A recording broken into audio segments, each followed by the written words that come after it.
Hello students, आज हम लोग डिस्कस करने वाले हैं क्लास 12th फिजिक्स का चैप्टर नंबर 2 के अंतर्गत जो है वैद्युत धारिता के बारे में। तो धारिता वर्ड का अर्थ क्या होता है, सबसे पहले ये समझते हैं कि धारिता मीन्स या कैपेसिटी के बारे में जानते हैं। कैपेसिटी मीन्स होता है धारण या ग्रहण करने की क्षमता। धारण या ग्रहण करने की क्षमता ही कहलाती है कैपेसिटी या धारिता कहलाती है। जैसे मान लिया हमारे पास ये एक बीकर है। अब इस बीकर का आयतन 1 लीटर है। कितना है? 1 लीटर है। अगर ये 1 लीटर का बीकर है तो यहाँ पर हम 1 लीटर ही द्रव भर सकते हैं। तो इसकी धारण क्षमता क्या हो गई? 1 लीटर हो गई। अगर इसमें हम 2 लीटर चाहें द्रव भरना या जल भरना तो 2 लीटर नहीं भर सकते। 2 लीटर भरने के लिए क्या करना पड़ेगा? इसका हमें आकार बढ़ाना पड़ेगा। तो इसका जब हम आकार बढ़ाएंगे या ऐसा बीकर लेंगे जिसका आकार 2 ज़्यादा होगा और उसकी धारण क्षमता 2 लीटर की होगी। कितनी होगी? 2 लीटर की होगी। तभी उसमें हम 2 लीटर द्रव भर सकते हैं। तो धारण क्षमता का मतलब क्या होता है कि किसी भी वस्तु द्वारा किसी अन्य वस्तु को ग्रहण करने या रखने की जो कैपेसिटी होती है, उस कैपेसिटी को हम धारिता के नाम से, धारण क्षमता या धारिता के नाम से जानेंगे। जैसे इस बीकर की धारण क्षमता 1 लीटर है तो इसमें 1 लीटर द्रव आ सकता है। इस बीकर की धारण क्षमता 2 लीटर है, इसमें 2 लीटर द्रव आ सकता है। तो ये क्या हो गई? धारिता हो गई। उसी प्रकार से आवेश को धारण करने की क्षमता जो होती है वो वैद्युत धारिता कहलाती है। तो वैद्युत धारिता का मीन्स या वैद्युत धारिता या इलेक्ट्रिकल कैपेसिटेंस का मतलब होता है कि आवेश को धारण करने की क्षमता। आवेश को धारण करने की जो कैपेसिटी होगी, क्षमता होगी, वो वैद्युत धारिता कहलाएगी। जैसे हमने बताया कि इस बीकर की 1 लीटर बीकर की धारण क्षमता है कि 1 लीटर द्रव आएगा। 2 लीटर बीकर की धारण क्षमता है कि इसमें 2 लीटर ही द्रव आएगा। ऐसे ही मान लिया कोई गोली चालक है ना? क्या है? गोली चालक है। अब इस चालक को आवेशित किया जाए तो आवेशित करने पर आवेश सदैव चालक के पृष्ठ पर आता है। आवेश कहाँ आएगा? चालक के पृष्ठ पर आएगा। तो इसको आवेशित करेंगे तो लगातार आवेश आता जाएगा और एक स्थिति आ जाएगी जब ये आवेश ग्रहण करना बंद कर देगा। तो इसकी एक निश्चित धारण क्षमता होगी। अब इससे ज़्यादा आवेश नहीं ले सकता। मान लिया इसने जो है 20 + 20 कूलाम का आवेश लिया। अब इससे ज़्यादा आवेश ग्रहण नहीं कर सकता। तो ये इसकी क्या हो गई? धारण क्षमता हो गई। तो 20 कूलाम का आवेश इस चालक ए द्वारा लिया जा रहा है या ग्रहण किया जा रहा है। तो इस चालक की धारण क्षमता हो गई 20 कूलाम आवेश। ठीक है। अगर हम चाहते हैं कि कोई ऐसा चालक हो जो 50 कूलाम या 40 कूलाम आवेश से ज़्यादा आवेश ले ले, तो जैसे हमने बताया कि एक बीकर था जो 1 लीटर जल ले रहा था। ठीक है। अगर हमें जल या द्रव की ज़्यादा मात्रा बढ़नी तो बीकर का आकार हमने बढ़ा दिया, आयतन बढ़ा दिया। तो आयतन बढ़ा दिया, 2 लीटर का बीकर ले तो 2 लीटर द्रव आ जाएगा। ऐसे ही अगर आवेश को हमें 20 कूलाम से 40 कूलाम आवेश स्टोर करना है तो हमें क्या करना पड़ेगा? उसके लिए हम इस जो चालक है ऐसा चालक लेना पड़ेगा जिसका पृष्ठीय क्षेत्रफल ज़्यादा हो, जिसका आयतन ज़्यादा हो। ठीक है। अगर हम बड़े आकार का चालक ले लेंगे, गोली चालक, तो यहाँ पर अगर आवेश देंगे तो आवेश के पृष्ठ पर आएगा और धीरे धीरे आवेश के पृष्ठ पर स्टोर होता जाएगा जैसे जैसे हम आवेश देते जाएंगे। तो देखा गया कि इसका पृष्ठीय क्षेत्रफल बढ़ गया है तो आवेश को ग्रहण करने की क्षमता बढ़ गई। अब इससे ज़्यादा आवेश आ गया। अब मान लिया इस चालक बी की आवेश ग्रहण करने की क्षमता कितनी हो गई? 40 कूलाम हो गई, +40 कूलाम हो गई। तो धारण क्षमता का मतलब कुछ समझ में आ रहा होगा स्टूडेंट्स कि हम क्या करेंगे? धारण क्षमता मतलब को आवेश को ग्रहण करने की क्षमता या कैपेसिटी ही वैद्युत धारिता कहलाती है। तो यहाँ पर हमने देखा चालक के आकार को बढ़ा दिया। तो चालक का आकार बढ़ाया तो उसका पृष्ठीय क्षेत्रफल जो है पृष्ठीय क्षेत्रफल बढ़ गया, जिससे उसके पृष्ठ पर ज़्यादा आवेश आएगा। तो आवेश ज़्यादा आएगा तो आवेश को धारण करने की क्षमता बढ़ गई। अब वैद्युत धारिता क्या होती है? तो देखिए इसकी जो डिफिनीशन बताई है वो इस प्रकार से बताई गई है कि जब हम आवेश में वृद्धि करते हैं, चालक का आवेश में वृद्धि होती है, चालक के आवेश में जो हम वृद्धि करेंगे तो वृद्धि करने पर देखिए क्या वृद्धि होगी? 2 चीज़ें वृद्धि होंगी, या तो वैद्युत क्षेत्र की तीव्रता बढ़ेगी या तो वैद्युत विभव बढ़ जाएगा। ठीक है। तो यहाँ पर क्या बताया गया कि यदि हमने 20 कूलाम से 40 कूलाम आवेश किया तो इसके चारों ओर जो वायुदूत क्षेत्र की तीव्रता है वो बढ़ गई, जिससे यहाँ पर किसी दूसरे आवेश को लाने में किया गया कार्य ज़्यादा होगा, मीन्स वायुदूत विभव बढ़ जाएगा, वायुदूत विभव बढ़ जाएगा। चालक के आवेश में वृद्धि होने से क्या होगा, चालक का वायुदूत विभव बढ़ जाएगा, चालक का वायुदूत विभव मीन्स इलेक्ट्रिक पोटेंशियल बढ़ जाएगा, विभव में वृद्धि हो जाएगी। तो विभव किसका ज़्यादा होगा, विभव ज़्यादा होगा जो 40 कूलम आवेश का चालक है, चालक बी, इसका विभव ज़्यादा होगा। कि विभव का फॉर्मूला है V = 1/4 पाई एप्सिलॉन 0 Q/R, मतलब अगर हम आवेश में वृद्धि करेंगे तो विभव भी बढ़ेगा। तो जैसे जैसे देखा गया है कि चालक कोई आकार में वृद्धि की जाती है तो आकार में वृद्धि करने पर चालक कोई आवेश को धारण करने की क्षमता बढ़ गई, आवेश को धारण करने की क्षमता बढ़ गई, जिससे चालक का विभव बढ़ गया। ठीक है, तो चालक की जो वैद्युत धारिता होती है उसकी अगर डिफिनीशन निकालना चाहते हैं तो देखिए वैद्युत धारिता की डिफिनीशन क्या बनेगी, इलेक्ट्रिक कैपेसिटेंस की डिफिनीशन क्या होगी कि किसी चालक को दिए गए आवेश, चालक को हमने आवेश दिया और आवेश देने से क्या हुआ, उसके विभव में वृद्धि हुई। किसी चालक को दिए गए आवेश तथा उसके विभव में होने वाली वृद्धि, ठीक है, का जो अनुपात निकलेगा, यहाँ पर अनुपात कैसे निकलेगा, तो Q समानुपाती V होगा, Q समानुपाती V होगा, तो Q बराबर आ जाएगा CV, वेयर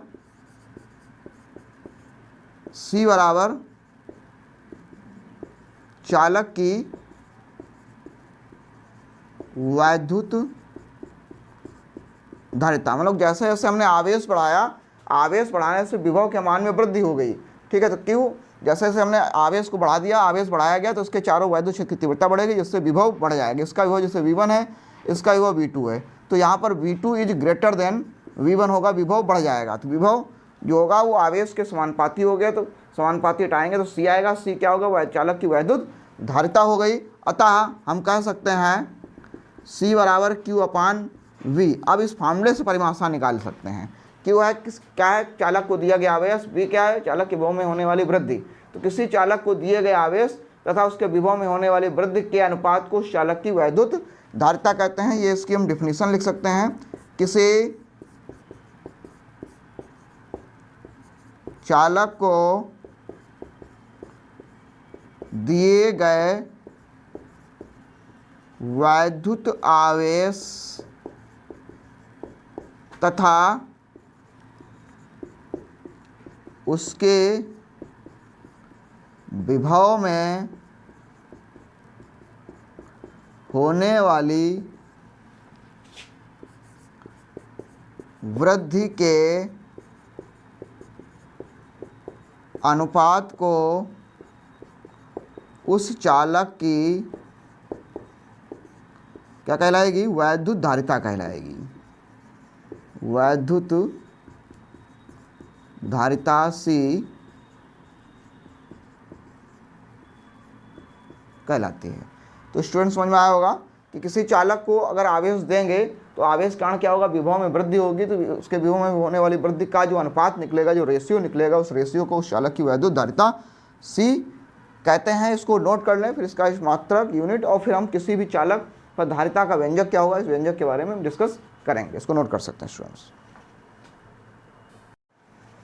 तो स्टूडेंट्स अभी हम लोग डिस्कस कर रहे थे वैद्युत धारिता, इसके बारे में हमने बताया कि किसी चालक को दिए गए आवेश Q तथा उसके विभव में होने वाली वृद्धि V का अनुपात उस चालक की वैद्युत धारिता C कहलाता है। तो इसका फॉर्मूला हो गया C = Q/V। अब इसका मात्रक निकालेंगे तो C का मात्रक मीन्स वैद्युत धारिता का मात्रक बराबर Q/V का मात्रक। तो Q का मात्रक सभी लोग जानते हैं क्या होता है, कूलाम होता है, और V का मात्रक वोल्ट होता है। तो C का मात्रक क्या हो जाएगा, C का मात्रक हो जाएगा कूलाम प्रति वोल्ट। लेकिन कूलाम प्रति वोल्ट को हम SI पद्धति में क्या बोलते हैं, फैरेड बोलते हैं। तो SI पद्धति में, SI पद्धति में C के मात्रक कूलाम प्रति वोल्ट को क्या कहते हैं, फैरेड, एफ कहते हैं। अतः 1 फैरेड बराबर 1 कूलाम अपान 1 वोल्ट, 1 कूलाम अपान 1 वोल्ट हो जाएगा। अब इससे हम फैरेड की डिफिनीसन निकाल सकते हैं, इसके मात्रक की डिफिनीसन मीन्स फैरेड की भी डिफिनीसन निकाल सकते हैं। यदि किसी चालक को 1 कूलाम आवेश देने पर उसके विभव में 1 वोल्ट की वृद्धि हो तो उस चालक की वैद्युत धारिता कितनी होगी, 1 फैरेड होगी। यदि किसी चालक को 1 कूलाम आवेश देने पर उसके विभव में 1 वोल्ट की वृद्धि हो तो उस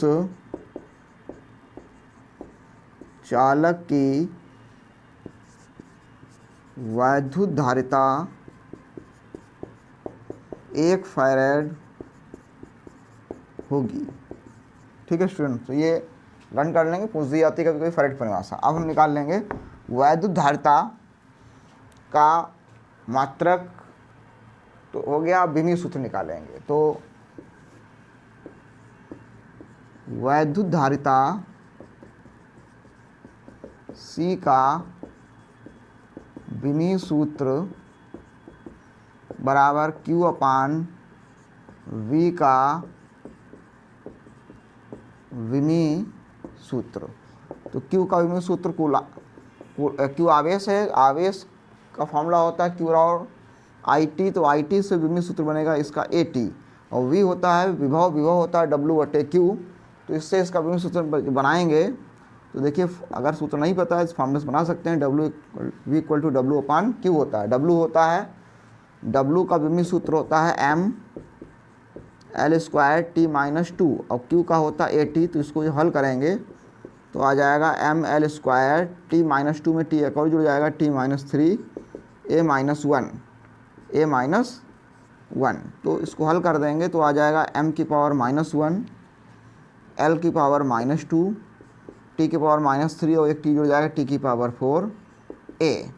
ठीक है, तो A-1 है तो ऊपर जाएगा A+1 और एक A और है तो A² हो जाएगा। तो लिख सकते हैं अतः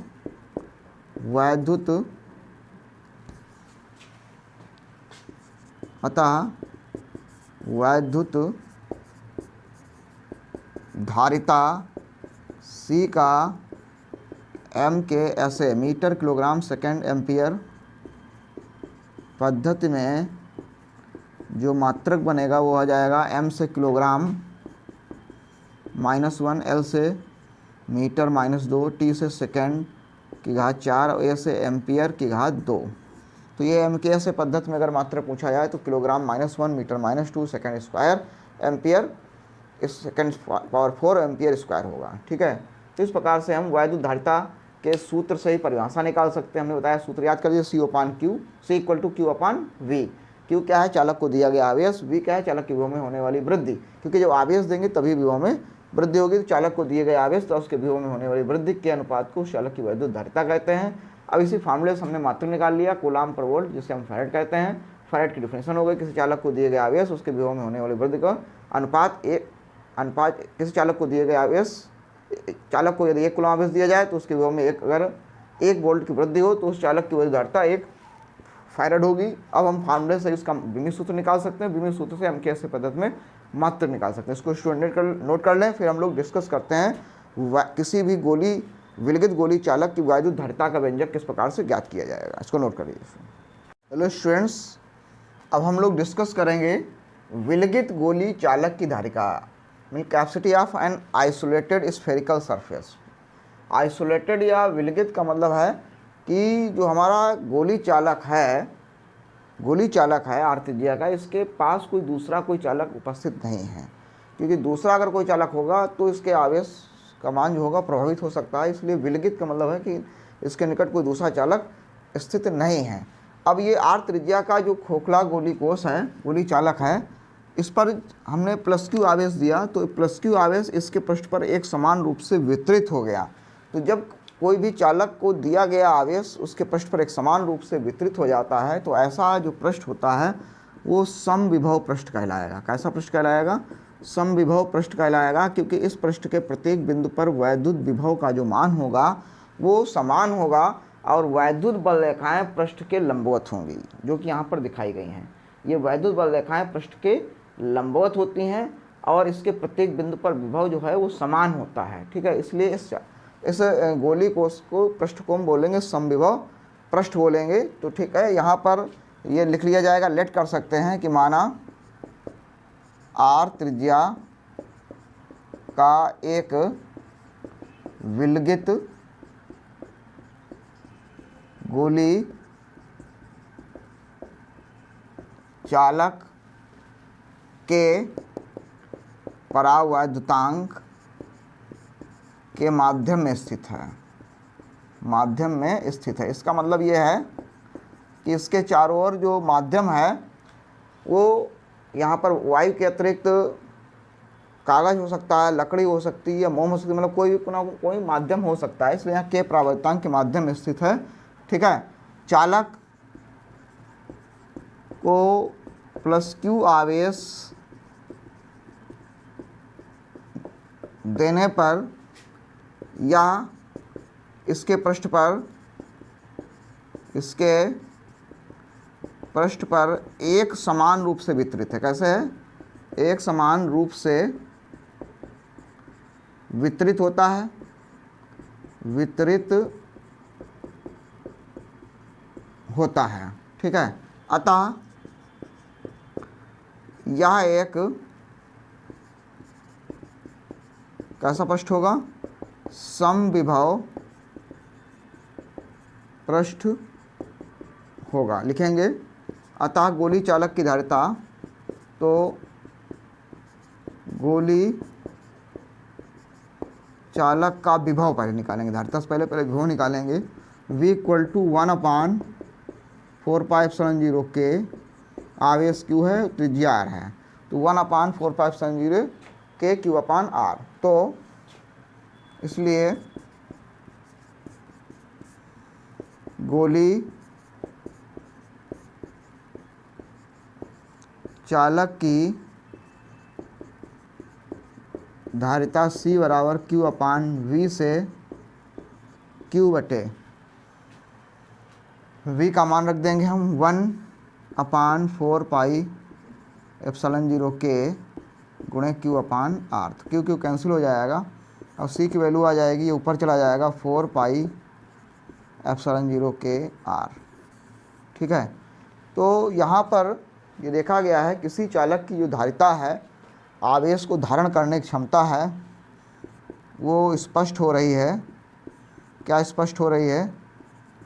कि त्रिज्या अगर बढ़ेगी तो गोली चालक की जो धारिता होगी वो बढ़ जाएगी। मतलब अगर हम इस त्रिज्या को, अगर 1 सेंटीमीटर चालक है, 1 सेंटीमीटर त्रिज्या का चालक है और इसको अगर 2 सेंटीमीटर त्रिज्या कर दें तो त्रिज्या बढ़ जाएगी, तो आवेश का पृष्ठीय क्षेत्रफल बढ़ जाएगा, जिससे आवेश को ग्रहण करने की क्षमता बढ़ जाएगी और उस चालक की धारिता भी क्या हो जाएगी। अब चालक जो चालक ए है, चालक बी है, अभी पीछे बताया भी था शुरुआत में हमने, ये चालक बी है, तो इस चालक की बी की त्रिज्या ए की त्रिज्या से मान लिया दोगुनी हो गई, तो इस पर ग्रहण करने की क्षमता जो है, आवेश को धारण करने की क्षमता भी दोगुनी हो जाएगी। कहने का मतलब उस चालक की धारिता भी दोगुनी हो जाएगी, धारिता बढ़ जाएगी। त्रिज्या पर धारिता डिपेंड करती है। आगे हम लिख सकते हैं निर्वात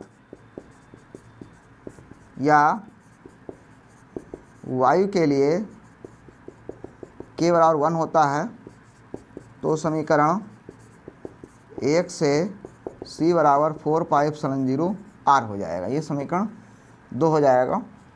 ठीक है, इसे हम c0 लिख लेंगे। ठीक है, अब दोनों को आपस में कर देते हैं, भाग कर देते हैं। समीकरण 1 डिवाइड बाई समीकरण 2, तो एक है c इक्वल टू 4πε0 kr है, अब नीचे है C0 4 पाई एप्सिलॉन 0 R है, तो ये कट जाएंगे, है ना।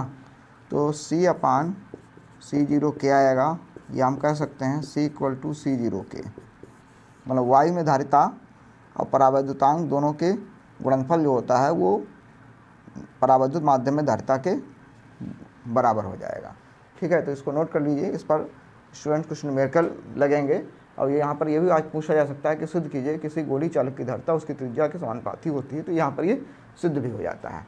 इसको नोट कर लीजिए। फिर हम लोग डिस्कस करते हैं कि गोली चालक को अगर हम आवेशित करते हैं तो आवेशित करने पर आवेश का मान बढ़ता है, जिससे उसकी स्थितिज ऊर्जा का मान बढ़ता है।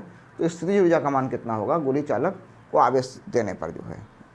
स्टूडेंट्स, अब आगे हम लोग डिस्कस करेंगे आवेशित चालक की स्थितिज ऊर्जा, potential energy of charge conductor क्या होती है। कोई भी हमारे पास एक कंडक्टर या चालक है, जैसे एक चालक है, तो प्रारंभ में इस चालक का आवेश क्या होगा, मान लिया इस पर आवेश 0 है।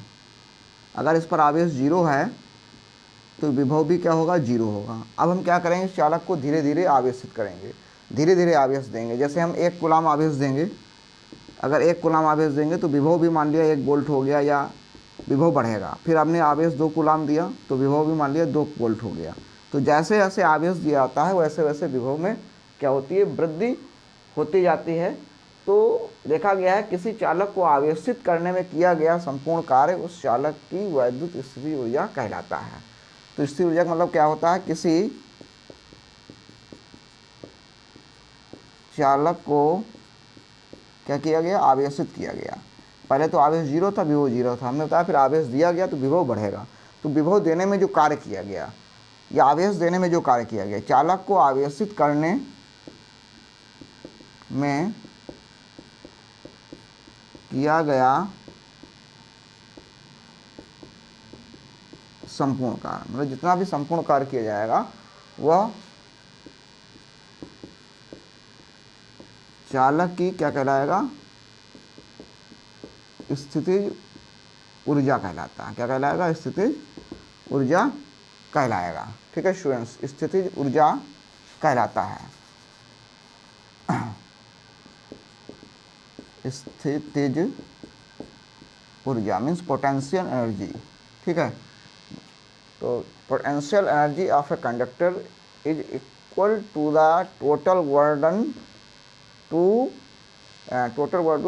Charge of conductor. मतलब चार्ज ऑफ कंडक्टर मतलब चार्ज करने में, जो भी कंडक्टर को चार्ज करने में जितना भी कार्य किया जाएगा वो उसकी पोटेंशियल एनर्जी कहलाएगा। ठीक है, अब इसका हम डेरिवेशन करेंगे। मेथड फर्स्ट, 2 मेथड हैं इसके।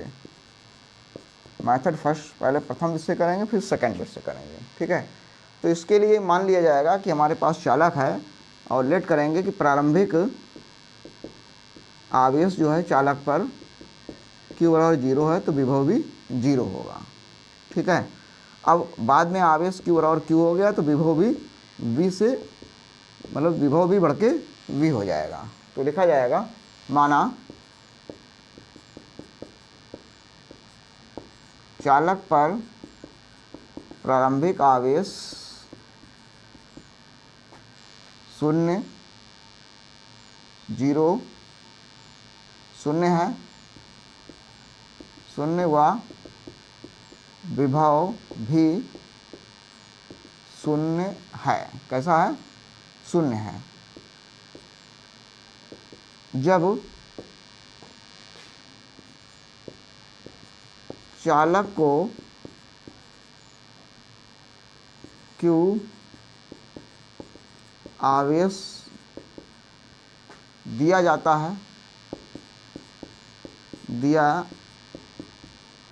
जाता है तो उसके विभव में V वोल्ट की वृद्धि हो जाती है, वोल्ट की वृद्धि हो जाती है। अतः चालक का औसत विभव, चालक का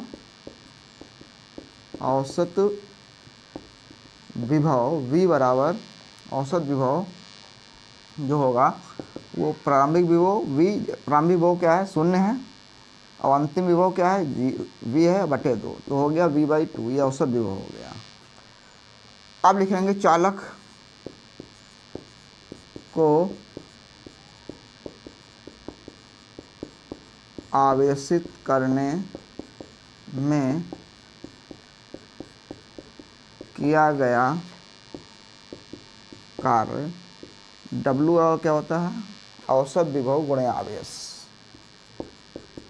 औसत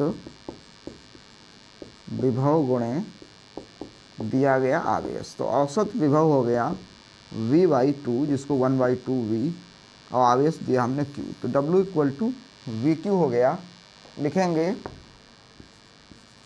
यह कार्य चालक में स्थितिज ऊर्जा के रूप में संचित हो जाता है। मतलब हमने पहले ही बताया कि चालक को आवेश करने में जो किया गया संपूर्ण कार्य है वही चालक की स्थिर ऊर्जा कहलाएगा। तो किया गया कार्य निकल आया W = 1/2VQ, तो ये कार्य ही चालक की वैश्विक ऊर्जा कहलाएगा। हो जाता है। अतः जो स्थितिज ऊर्जा का फॉर्मूला बनेगा U = 1/2VQ हो जाएगा, है ना स्टूडेंट्स। और Q = क्या होता है, CV होता है। तो U = दूसरा फॉर्मूला बनेगा 1/2V, और Q की वैल्यू रख देंगे CV, तो हो जाएगा, फॉर्मूला बन जाएगा U = 1/2CV²। ठीक है स्टूडेंट्स। इसके अलावा C = Q/V होता है। C = हम लिख सकते हैं Q/V, तो Q/V रखेंगे, मैंने V की वैल्यू रख दिया है, V = Q/C, V =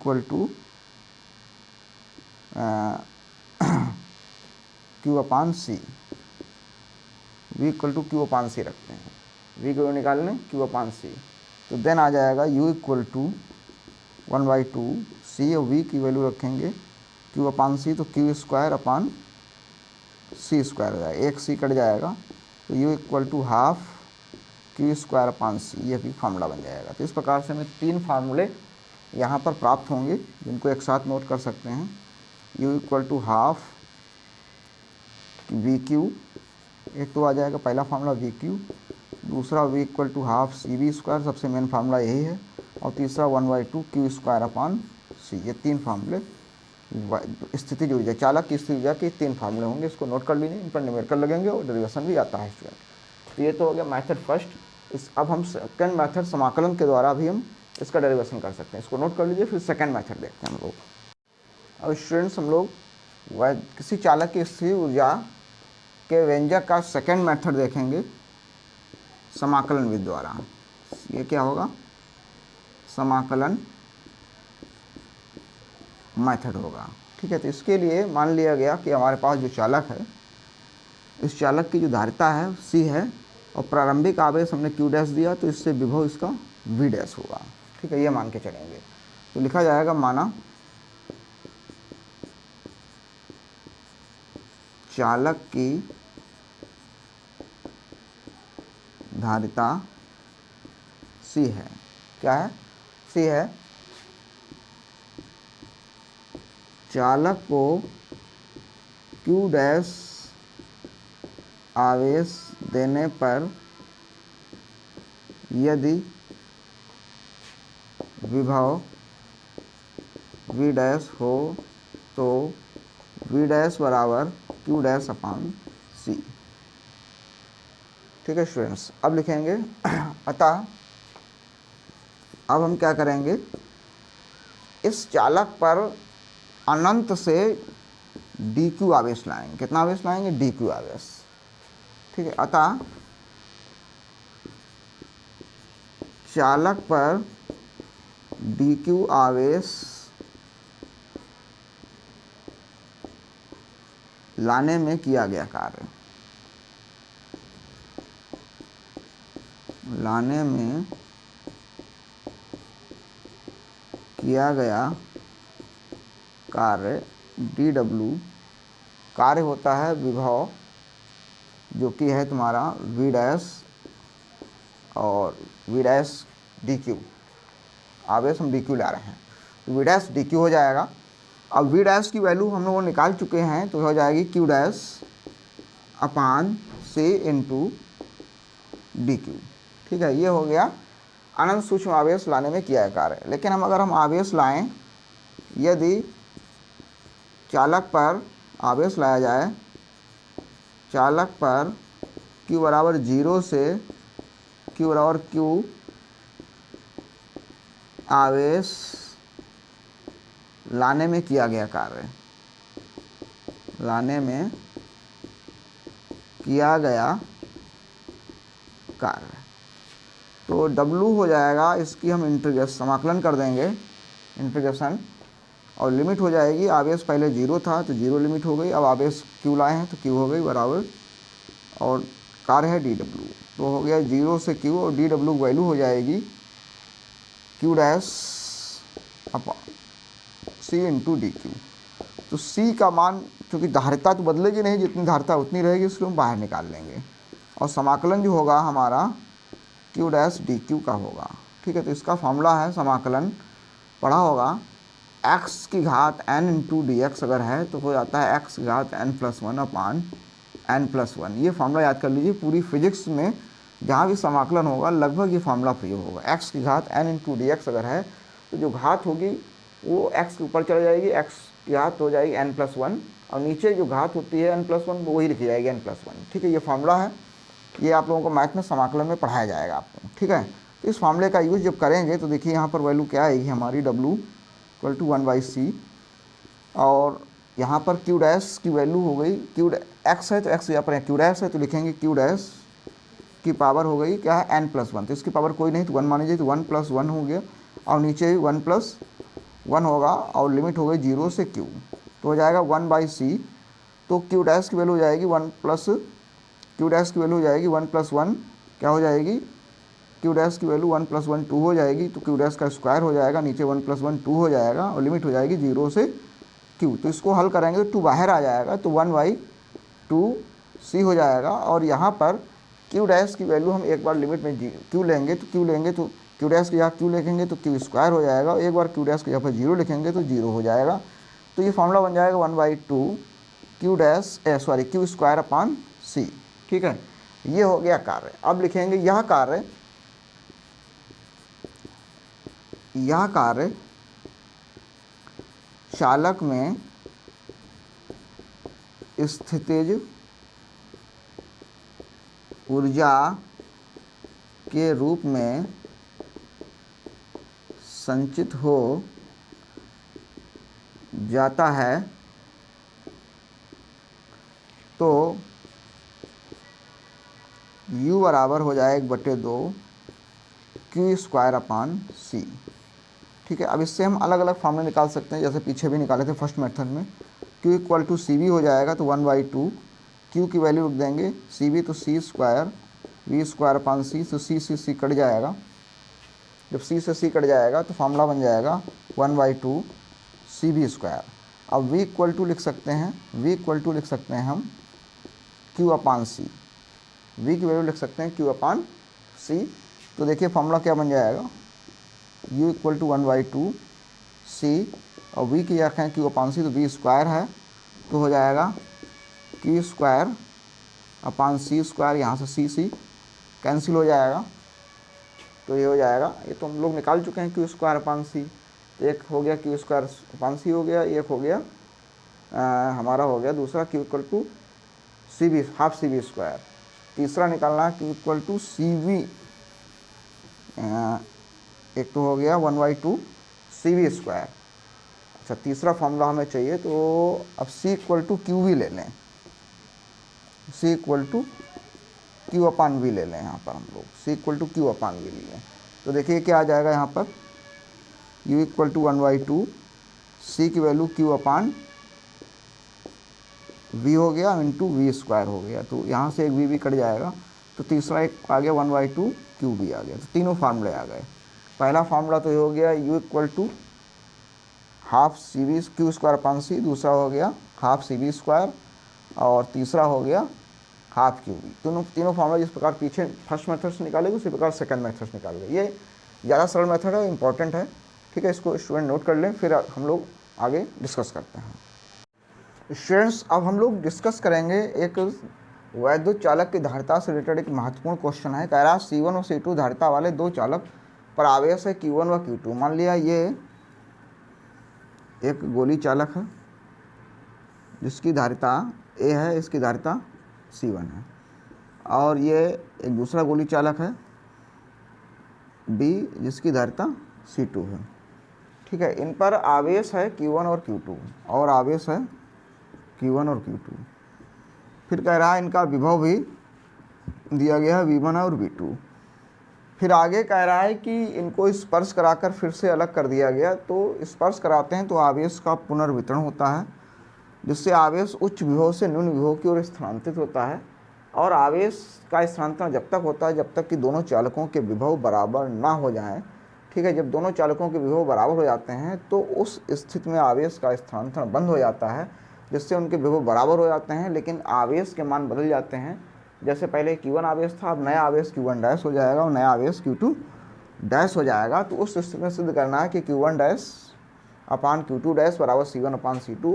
अब जब आवेश का स्थानांतरण होगा तो विभव बदलेगा, जिससे सिद्ध करना है C1 डेल्टा V1 बराबर C2 डेल्टा V2। मतलब ये डेल्टा V1 विभव में होने वाला परिवर्तन जब हम दोनों आवेशों को स्पर्श कराएंगे तो विभव में होने वाला परिवर्तन, पहले चालक के विभव में होने वाला परिवर्तन डेल्टा V1 और दूसरे चालक के विभव में होने वाला परिवर्तन डेल्टा V2 है, ठीक है। तो इसको हम सिद्ध करने वाले हैं। तो देखिए इसके लिए हम क्या करेंगे, यहाँ पर दिए गया है कि दोनों चालक हैं जिनकी धारिताएं C1 C2 हैं, आवेश Q1 व Q2 हैं और विभव V1 व V2 हैं। तो चालक लिख सकते हैं, माना चालक A का प्रारंभिक विभव, प्रारंभिक धारिता निकाल लो, प्रारंभिक आवेश निकाल लो। Q1 बराबर C1 V1, धारिता C1 है, विभव V1 है। चालक B का प्रारंभिक आवेश Q2 बराबर C2 V2 हो गया, ठीक है। दोनों चालकों का कुल आवेश Q1 प्लस Q2 कितना हो गया, C1 V1 plus C2 V2। ये क्वेश्चन नंबर फर्स्ट हो गई, ठीक है। अब स्पर्श कराने के बाद लिखेंगे स्पर्श कराने के बाद माना दोनों चालकों का उभयनिष्ठ विभव V हो जाता है। उभयनिष्ठ विभव का मतलब दोनों विभव समान हो जाएगा। तो दोनों विभव समान जो होगा तो उभयनिष्ठ विभव का जो मान होता है वो क्या होगा, उभयनिष्ठ विभव मीन्स कॉमन पोटेंशियल जो आएगा V बराबर वो कुल आवेश बटे कुल धारिता। तो कुल आवेश हमारा हो गया C1 V1 plus C2 V2 और कुल धारिता हो गई C1 प्लस C2। ये भी एक फॉर्मूला है, इस पर भी सवाल लगते हैं, ठीक है। तो हमारा उभयनिष्ठ विभव V हो गया। अतः स्पर्श कराने के बाद चालक A पर आवेश, अब आवेश बदल जाएगा। जब हम स्पर्श कराएंगे तो आवेश का स्थानांतरण होगा। अब यहाँ पर आवेश Q1 डैश हो जाएगा, यहाँ पर Q2 डैश हो जाएगा, विभव हमारा बराबर हो जाएगा। तो आवेश जो Q1 डैश होगा तो फॉर्मूला होता है Q1 बराबर C1 V। तो धारिता तो C1 ही रहेगी, धारिता तो नहीं बदलेगी, लेकिन आवेश बदला है इसलिए विभव बदल जाएगा। तो विभव हमारा समान हो गया, विभव हमारा V हो जाएगा, ठीक है स्टूडेंट्स। अब लिखेंगे स्पर्श कराने के बाद चालक B का आवेश Q1 डैश Q2 डैश बराबर C2 V। ये क्वेश्चन 2 कर लो, ये क्वेश्चन 3 कर दो, इनको आपस में डिवाइड कर दो। Equation first divided by equation second, तो देखिए क्या आएगा, Q1 डैश अपान Q2 डैश बराबर C1V upon C2V, we cancel कर दो और ये आ गया Q1 डैश अपान Q2 डैश, Q1 डैश अपान Q2 डैश,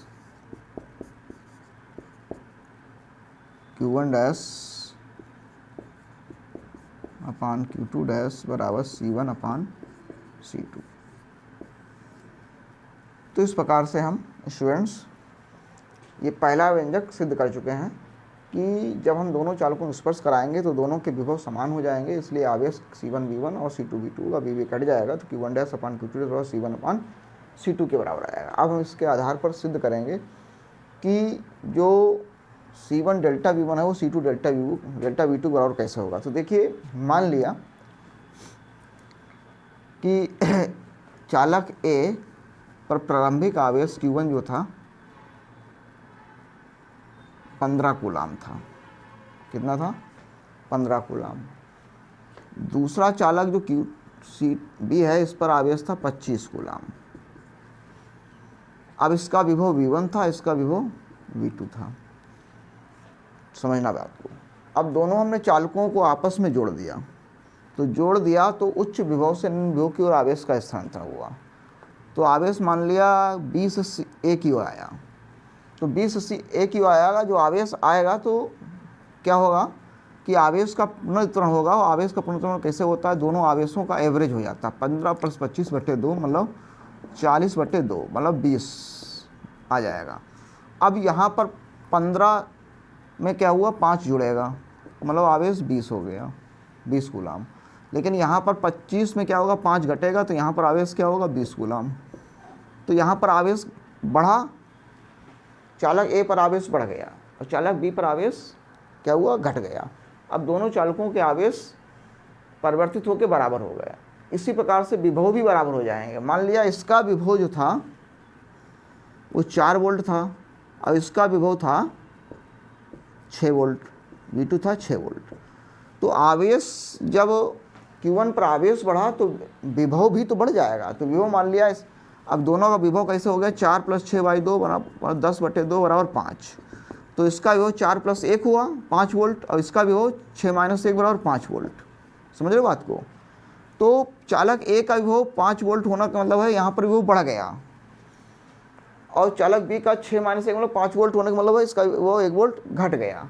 तो इसका मतलब ये हुआ कि चालक A का जितना विभव था उस विभव में डेल्टा V की वृद्धि हो गई, तभी तो विभव बढ़ा। अब इसका विभव V1 था, अब इसका विभव हो गया डेल्टा V1 + डेल्टा V1, नया विभव जो होगा। अब इसका विभव पहले V2 था, अब इसका विभव V2 से क्या हुआ, डेल्टा V2 और कम हो गया। जब ये इसमें से V1 से डेल्टा V1 जुड़ेगा और इसमें V2 में डेल्टा V2 घटेगा, तो दोनों स्थितियों में जब यहाँ पर डेल्टा V1 जुड़ने पर, यहाँ डेल्टा V2 घटने पर, इन दोनों के विभव क्या होंगे, बराबर हो जाएंगे। जैसे हमने बताया था यहाँ पर 4 में 1 जुड़ा तो 5 हो गया, तो जुड़ने पर 5 हुआ, यहाँ 6 में से 1 घटा तो 5 हुआ, तो घटने पर 5 हुआ। लेकिन दोनों विभव क्या हो गए, बराबर हो गए। अब दोनों के विभव क्या होंगे, बराबर होंगे। ठीक है स्टूडेंट्स, अब जब दोनों के विभव बराबर होंगे तो हम क्या निकालेंगे, सबसे पहले निकालेंगे यहाँ पर कि दोनों चालकों का कुल आवेश जो कि है Q1 + Q2 बराबर C1V1 + डेल्टा C1V1 + C2V2 है। ठीक है, ये है स्पर्श कराने के पहले। अब स्पर्श कराने के बाद यहाँ पर क्या होगा, जब दोनों चालकों को स्पर्श करा देंगे तो यहाँ पर विभव बदल जाएंगे। A का विभव हो जाएगा V1 + डेल्टा V1 हो जाएगा, जिससे यहाँ पर जो चालक A है, इस चालक A का नया आवेश होगा। वो देखिए क्या होगा, यहाँ पर हम लिख रहे हैं, स्पर्श कराने के बाद चालक A के विभव में डेल्टा V1 की वृद्धि तथा चालक B के विभव में डेल्टा V2 की कमी हो जाती है। अतः स्पर्श कराने के बाद चालक A का आवेश Q1 डैश और C1 और विभव अब क्या होगा, V1 की जगह पर हम यहाँ पर V ना लिख के यहाँ पर लिखेंगे V1 प्लस डेल्टा V1, ये विभव होगा। स्पर्श कराने के बाद चालक B का आवेश जो Q2 डैश होगा वो होगा C2 और यहाँ V2 माइनस डेल्टा V2। ये हमने तुम्हें बताया कि जब आवेश का पुनर्वितरण होगा तो एक का विभव बढ़ेगा और एक का विभव घटेगा। तो जिसका ज़्यादा होगा उसका घटेगा, जिसका कम होगा उसका बढ़ जाएगा। तो मान लिया ए का कम था जिसका बढ़ के V1 प्लस डेल्टा V1 होगा, बी का अधिक था तो यहाँ पर V2 माइनस डेल्टा V2 हो गया। अब यहाँ पर कुल आवेश निकाल लेंगे हम। क्या निकाल लेंगे? कुल आवेश निकाल लेंगे। लिखा जाएगा अतः स्पर्श कराने के बाद कुल आवेश Q1 dash plus Q2 dash बराबर C1 और ब्रैकेट में V1 plus delta V1 plus C2 और ब्रैकेट में V2 प्लस डेल्टा V2 हो गया, है ना स्टूडेंट्स। लेकिन ऊर्जा संरक्षण, आवेश संरक्षण का नियम हमसे कहता है, आवेश संरक्षण के नियम से, आवेश संरक्षण का नियम हमसे क्या कहता है कि स्पर्श कराने के पहले जितना आवेश था, मीन्स स्पर्श कराने के पहले आवेश था Q1 प्लस Q2 और आवेश कराने के बाद भी आवेश जितना है Q1 डैश और Q2 डैश, दोनों के मान आपस में कैसे होने चाहिए? बराबर होने चाहिए। तो इस आवेश स्पर्श कराने पहले आवेश Q1 प्लस Q2 मान था C1 V1 plus C2 V2 और स्पर्श कराने के बाद आवेश हो गया Q1 dash Q2 plus Q2 dash, Q1 dash हो गया C1 और ब्रैकेट में V1 plus delta V1 plus C2 और ब्रैकेट में V2 माइनस डेल्टा V2, ये माइनस होगा यहाँ पर। ठीक है स्टूडेंट्स, अब इसको हम हल कर लेते हैं तो देखते हैं क्या कैसे हल होगा। C1 V1 plus C2 V2 बराबर, इसको अंदर मल्टीप्लाई करा दिए, C1 V1 plus C1 delta V1 plus C2 V2 minus C2 delta V2। तो देखिए C1 V1 दोनों पक्षों में है, प्लस माइनस ही कट जाएगा, C2 V2 दोनों पक्षों में ये भी कट जाएगा। ये मान इधर ले आएंगे तो हो जाएगा C1 डेल्टा V1 बराबर हो जाएगा C2 डेल्टा V2। हमें यही सिद्ध करना था। स्टूडेंट समझ में आ गया होगा कि C1 डेल्टा V1 के बराबर होगा, C1 डेल्टा V1 बराबर होगा C2 डेल्टा V2 का। तो एक इंपॉर्टेंट क्वेश्चन है, कई बार यूपी बोर्ड में आ चुका है, इसको नोट कर लें। और स्टूडेंट्स आज के जो है टॉपिक में हम लोग यहीं तक डिस्कस करेंगे। तो आज हम लोग डिस्कस किया कि किसी भी चालक की वैद्युत धारिता क्या होती है और उसका व्यंजक, साथ में चालक की वैद्युत स्थिति ऊर्जा तथा साथ में आवेश का पुनर्वितरण होता है। तो किस प्रकार से आवेश का मान परिवर्तित होता है। ठीक है, अब हम लोग नेक्स्ट वीडियो में डिस्कस करेंगे कि कोई भी चालक की धारिता में आकार में परिवर्तित किए बिना हम कैसे बढ़ा सकते हैं। कहने का मतलब हम संधारित्र के बारे में नेक्स्ट टॉपिक में डिस्कस करेंगे। Thank you.